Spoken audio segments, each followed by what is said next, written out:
Before the silence descended, there was a symphony. It was a symphony of metal, of the percussive slam of stamping presses, the screech of tires on test tracks, and the powerful call of factory whistles echoing through the valleys of Michigan, Ohio, and Pennsylvania. The roads of Detroit and Toledo carried more than just cars. They were arteries, carrying not only vehicles but also pride, paychecks, and the very heartbeat of an industrial superpower. Generations grew up in the cradle of the auto industry, their lives defined by the rhythm of three-shift schedules, the solidarity of union halls, and an ironclad belief that American hands could build the best products in the world. Those colossal factories were more than just brick and steel structures. They were the heart and lungs of entire communities. They were where fathers taught their sons the mechanic's trade, where friendships were forged over decades on the assembly line, and where the promise of the American dream was made real every single day. That promise was simple but profound. If you worked hard, you would have a roof over your head, your children would get an education, and you could retire with security. Today, however, that mighty symphony is but a faint echo. The roar of machinery that once shook the ground has fallen silent, replaced by a disquieting stillness. The parking lots, once packed with the Fords and Chevrolets of workers, are now desolate expanses of cracked concrete, where weeds grow unchecked. Rusted fences and faded signs stand as silent tombstones to a golden era that has passed. The most bitter irony lies in the very products they once created. A third-generation Ford worker in Michigan, whose grandfather and father dedicated their lives to the company, now must watch as the Super Duty truck, a symbol of American strength and durability, rolls off an assembly line in Ontario, Canada. A young engineer in Silicon Valley, who bet her future on the electric vehicle revolution, now sees Tesla's advanced 4680 battery technology, once hailed as the cornerstone of America's clean energy future, being mass-produced in Quebec, powered by cheap Canadian hydropower and backed by billions in government incentives. Meanwhile, on this side of the border, in the towns that were once the pride of the nation, silence has replaced the roar of progress. What caused this seismic shift? Why are Canadian factories buzzing with life while American plants stand like frozen ruins? And the most painful question of all, why are American communities, the very people who place their faith in the promise of Made in USA, being left behind to face a bleak future of mass unemployment and skyrocketing prices? Is it possible that protectionist policy, designed to be a shield, has inadvertently become the fatal blow, pushing the very industry it sought to save into the abyss? This is the tragic story of economic shifts, broken promises, and the uncertain future that awaits America. Chapter 1. The Tariff Wall and the Price of Protection. When the 20-fund tariff policy was announced, it was shrouded in the grand language of patriotism and protection. It was sold as an impenetrable fortress wall, erected to shield American workers from unfair competition, to bring jobs home, and to restore glory to the Made in America slogan. For millions of workers across the Rust Belt who had watched their livelihoods erode for decades, this was a ray of hope, a promise that Washington had finally heard their pleas. But that wall quickly revealed its true nature. It was not a fortress protecting those inside, but a cage, suffocating the very industry it was meant to shelter. The financial consequences arrived faster and more brutally than any forecast had predicted. The modern auto industry is not a closed system. It is a delicate and complex web of global supply chains. A car assembled in the United States can contain up to half its components sourced from around the world, from Mexico, Germany, Japan, South Korea, and China. The 25% tariff wall turned every imported screw, every microchip, every steel panel into a financial liability. Production costs skyrocketed almost overnight. The numbers in the financial reports of the industry's titans painted a devastating picture. Ford, an icon of American industry, was forced to confront a harsh reality. The company projected a staggering loss of up to $2.5 billion in 2025 alone. In the second quarter, nearly $800 million was simply incinerated by tariffs. This was a colossal sum that could have been invested in EV research and development, factory upgrades, or wage increases for workers. Instead, it vanished into thin air, the price of a short-sighted economic policy. Tesla, the darling of the tech revolution, was not immune to the vortex. Despite its pioneering status, Tesla still relies heavily on a global network of suppliers for its battery and electronic components. Their reports revealed an additional $300 million in costs during the same period. For Wall Street investors who are acutely sensitive to any sign of instability, this was a red alert. Tesla's stock price immediately collapsed by 20%, wiping out tens of billions of dollars in market value and sowing doubt about the profitability of automakers in this hostile new environment. But while Wall Street felt anxiety, families on Main Street felt the pain, directly and profoundly. For millions of Americans, a car is not a luxury. It is an essential tool for getting to work, taking children to school, and a symbol of freedom and success. The dream of owning a new car is rapidly becoming an unaffordable extravagance. Analysts at Cox Automotive calculated that, on average, every car made in the USA now carries a hidden cost of $6,000 due to tariffs. This figure doesn't appear on the sticker, but it lurks behind the ever-increasing list price. The economist Arthur Laffer issued an even more ominous warning. The average transaction price for all vehicles could rise by nearly $4,700. Imagine a young family in Ohio. They've worked hard, saved for years to afford a safe, reliable SUV for their children. They walk into the dealership full of hope, only to be stunned by the new prices. The vehicle they dreamed of now costs thousands more than they budgeted for. They are faced with a grim choice: take on a crushing amount of new debt, settle for a less safe used car, or abandon their dream altogether. They were the ones who were promised protection, but they are the ones paying the price. Instead of security, they have been given instability. Instead of opportunity, they face shrinking options. The promise of Made in America is becoming too expensive to believe in. Chapter 2. The Promised Land to the North. Canada's canny strategy. While the U.S. auto industry was reeling from the self-inflicted wound of tariffs, the Canadian government to the north saw a golden opportunity. They didn't just open the door, they rolled out the red carpet. Instead of erecting barriers, Ottawa extended attractive invitations, turning its neighbors' instability into its own strategic advantage. Canada was offering manufacturers exactly what they craved and could no longer find in the United States: stability, dedicated support, and a predictable business environment. Canada's strategy was built on 3 solid pillars, each one directly addressing a weakness in the American position. First were the massive financial incentive packages. The Canadian federal and provincial governments did not hesitate to spend money to attract billion-dollar projects. Ford received a support package worth up to $590 million from the federal government and the province of Ontario to retool and convert its Oakville plant for electric vehicle production. In return, Ford committed to creating 1,800 new, high-paying jobs. This was more than a business deal. It was an exodus of entire livelihoods. Machinery, technology, and most importantly, job opportunities were moved across the border. Tesla, with its vision of an integrated battery supply chain, found an ideal partner in Quebec. Negotiations for an incentive deal worth up to $1.2 billion are underway, with the goal of making Quebec the heart of Tesla's next-generation 4680 battery production in North America. Second was the operational cost advantage. Canada possesses a natural resource that the U.S. cannot compete with in terms of scale and price: hydroelectric power. This clean, abundant, and remarkably cheap energy source is a massive draw for energy-intensive manufacturing like battery production. While factories in the U.S. face volatile energy costs, plants in Quebec can operate with a stable and significantly lower overhead. Third, and perhaps most crucial, was stability.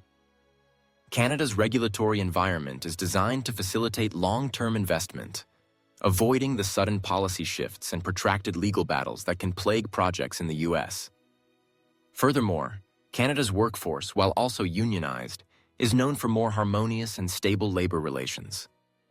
While manufacturers in the U.S. often face the threat of disruptive strikes, companies in Canada can plan for the future with a much higher degree of certainty. The contrast between the two sides of the border became painfully clear. In towns across Ontario and Quebec, the atmosphere is filled with optimism. Job fairs are held, attracting thousands of applicants. New factory construction projects are breaking ground, breathing life into local economies. A family in Oakville can celebrate because the father has just secured a job at the new Ford plant, ensuring a bright future for his children. Meanwhile, in Michigan and Indiana, the air is thick with despair. Plants operated by Stellantis and GM have announced repeated temporary layoffs, affecting more than 4,100 workers. A worker in Warren, Michigan, who has spent 20 years at a stamping plant suddenly finds himself unemployed. He doesn't know how he will pay his mortgage or provide for his family. He stands in line at the unemployment office, feeling betrayed by his company and his country. Faith in the American auto industry, already shaken, is now severely broken. The automobile, once a symbol of national pride, has become a symbol of disappointment and empty promises. Chapter 3. The Domino Effect. When the supply chain shifts. The initial shock to the auto industry was merely the first pebble that triggered an avalanche. The domino effect had begun, and it was threatening to engulf other sectors of the American economy, quietly but powerfully reshaping the entire manufacturing map of North America. The migration of investment and jobs was no longer confined to Ford and Tesla. It has become a strategic recalculation for a host of corporate giants, familiar names found in every American household. The core of the problem lies in the tariffs imposed on basic raw materials like steel and aluminum, which were raised from 25% to 50% in June 2025. These metals are the backbone of countless industries, from food and beverage to consumer goods and retail. For CEOs and CFOs, decisions are not based on patriotism, but on a cold calculation. How to protect profits and maintain stability for shareholders.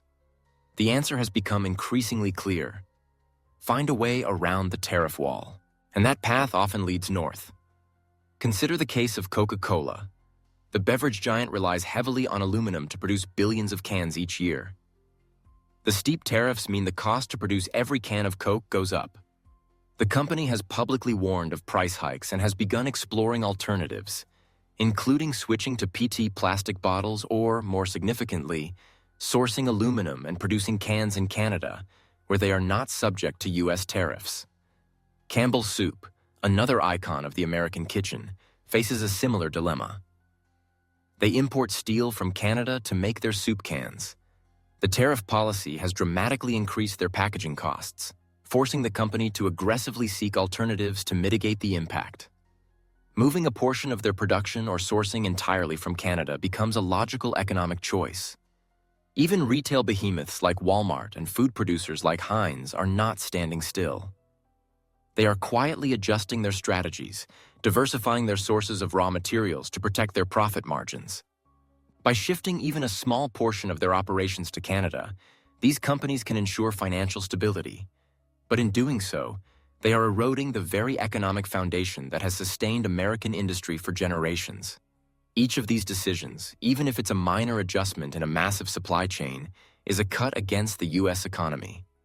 It means fewer orders for American steel and aluminum mills, fewer jobs for American transport and logistics workers, and ultimately, higher prices for American consumers. This isn't a sudden collapse, but a slow, quiet erosion, a deterioration happening in boardrooms and financial reports, far from the public eye, but with profound consequences. America's position as the world's manufacturing hub is being shaken, not by a single rival, but by its own protectionist policies. Chapter 4. The Quiet Death of Industrial Towns. The consequences of this industrial migration extend far beyond the macroeconomic numbers on a national balance sheet. They seep into the very social fabric of America, causing the quiet but agonizing death of hundreds of industrial towns across the Midwest. These communities, built and sustained by a single factory, are now watching their local economies disintegrate piece by piece. Imagine a fictional town called Union Falls, Ohio, where for nearly a century, everyone's life has revolved around the Stellantis auto parts stamping plant. The factory didn't just provide jobs. It sponsored the high school football team, supported the local library, and hosted the annual company picnic. The rhythm of Union Falls was set by the factory whistle. When the news of mass layoffs and production halts is announced, it's not just an economic headline, it's a community tragedy. The initial shock quickly gives way to a devastating ripple effect. The laid-off workers, no longer receiving steady paychecks, are forced to tighten their spending. The corner diner where workers used to gather after their shifts is now empty.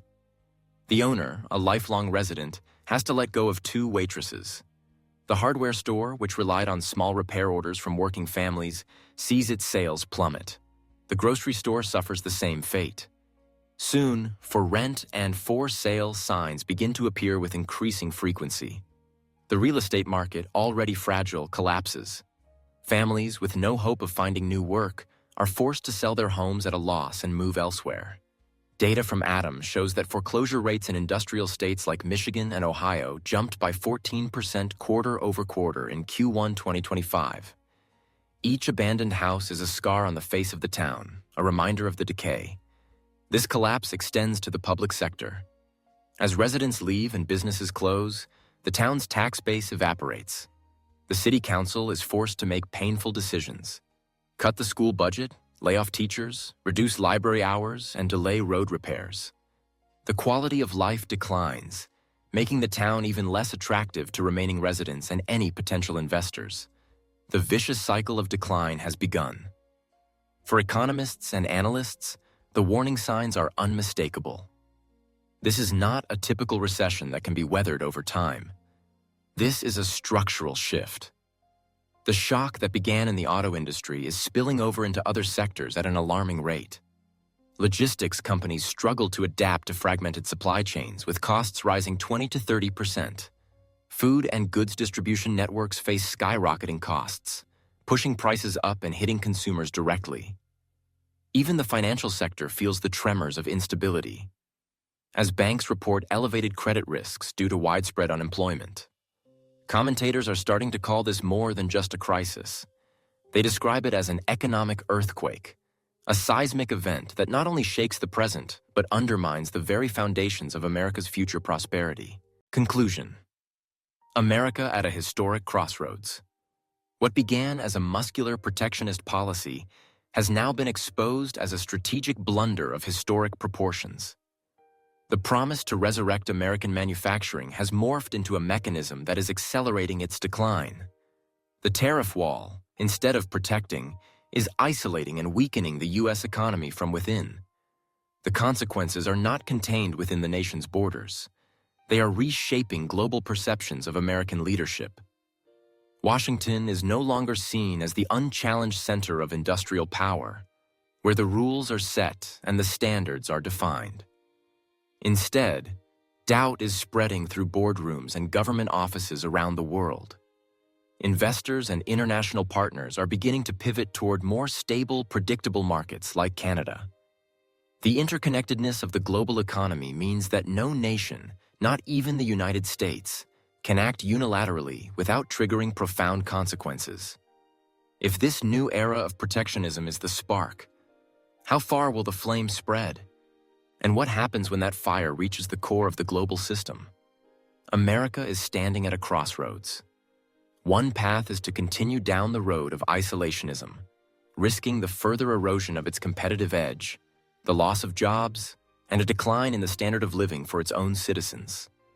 The other path requires a comprehensive reassessment, a strategy that combines targeted support measures, investment in technology and worker retraining, and the pursuit of multilateral trade negotiations to ensure a level playing field.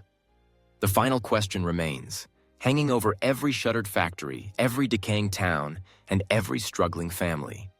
Can the United States still call itself an industrial giant? Or has that title slipped from its grasp? And what is the true cost of the promise of Made in America when the very people it was meant to protect are the ones bearing the heaviest burden? The future of American industry, and perhaps the nation's prosperity itself, depends on the answer to these questions.